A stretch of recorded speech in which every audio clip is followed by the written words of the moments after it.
With less than a week of voting to go, President Donald Trump on Wednesday held two more in-person campaign rallies, both in Arizona, despite a U.S. surge in COVID-19 cases and mounting criticism that he is prioritizing his re-election above the health of his supporters. The pandemic that has upended life across the country this year, killing more than 227,000 people, is roaring back in the days leading up to the November 3rd election, but Trump continued to insist otherwise. And a safe vaccine is coming very quickly. You're going to have it momentarily.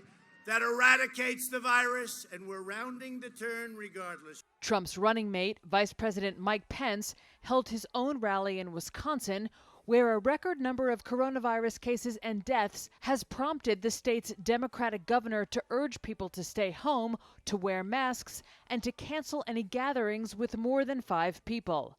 A campaign official told CNN all necessary precautions were being taken at Pence's event. Well, hello, Wisconsin!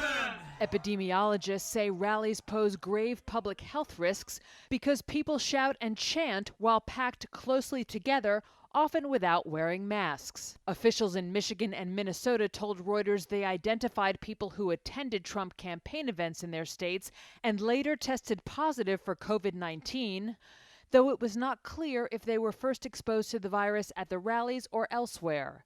Trump's Democratic challenger, former Vice President Joe Biden, after a briefing from public health officials on Wednesday, slammed what he called the Trump administration's disregard for safety and failure to develop a plan to contain COVID-19.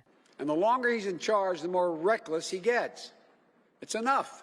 Biden also criticized his rival over reports that hundreds of Trump supporters were stuck in frigid temperatures for up to 3 hours after a rally in Omaha, Nebraska on Tuesday night, waiting for campaign shuttle buses to take them back to their cars. Several folks ended up in the hospital. It's an image that captures President Trump's whole approach to this crisis. He gets his photo op and then gets out. The Trump campaign said the problems were due to the unexpectedly large crowds. Trump plans to visit 10 states in the final days of the campaign and will host 11 rallies in the final 48 hours.